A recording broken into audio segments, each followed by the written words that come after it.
یہ لفظ مبارک ہمارے ہاں عرف میں بھی استعمال ہوتا ہے۔ یہ جب کوئی شخص بولتا ہے نا مبارک، تو اس سے خوشخبریاں ذہن میں آتی ہیں، اس سے کامیابیاں ذہن میں آتی ہیں۔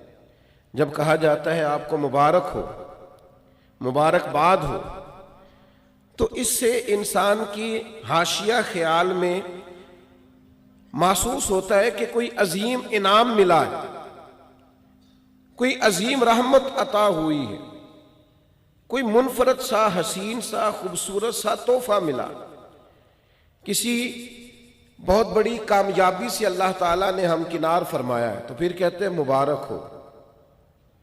تو نبی پاک نے رمضان المبارک کو فرمایا شہر مبارک، یہ مبارک مہینہ ہے، برکت والا مہینہ، یعنی اس کا ہر لمحہ ہی مبارک ہے۔ روزہ رکھیں تو پھر بھی مبارک ہے، افطار کریں تو پھر بھی مبارک ہے، رمضان المبارک کے اندر کسی کو روزہ افطار کرائیں تو پھر بھی مبارک ہے، اس ماہ نور و سرور کے اندر قرآن مجید تراویح میں سنائیں تو پھر بھی مبارک ہے، پیچھے ہو کے سنیں تو پھر بھی مبارک ہے۔ رب دے توفیق، اللہ کرے فضل، تو رمضان المبارک کے اندر اگر ملے توفیق بندہ بیت اللہ کی زیارت کرے تو بڑی مبارک ہے، اور اگر اللہ توفیق دے اور انسان یہ ماہ مبارک مدینہ منورہ میں گزارے تو پھر بڑی مبارک ہے۔ تو ہر لمحہ مبارک ہے، ہر گھڑی مبارک ہے، رمضان سارا ہی مبارک ہے۔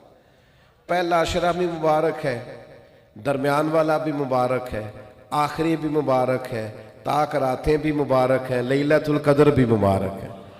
تو حضور نے فرمایا شہر مبارک، یہ کیا ہے؟ مبارک مہینہ ہے۔ کون سا مہینہ ہے؟ یہ جتنے لوگ مایوس ہیں نا کسی بھی وجہ سے، خدا نخواستہ پریشان ہے کسی بھی وجہ سے، محسوس کرتے اب پیچھے رہ گئے کسی بھی وجہ سے، تو وہ یوں سمجھ لیں کہ یہ وہ مہینہ آ گیا ہے جس میں مبارک ہی مبارک ہے، جس میں کرم ہی کرم ہے، عطا ہی عطا ہے۔ اب پریشان نہیں ہونا، شہر مبارک، یہ مبارک مہینہ آ گیا، برکت والا مہینہ آ گیا، اب کوئی پریشانی نہیں، کوئی پچھتاوا نہیں، کوئی پیچھے نہیں ہٹنا، کوئی کمزور نہیں پڑنا۔ یہ مبارک مہینہ، اس کو نبی کریم نے مبارک کہا۔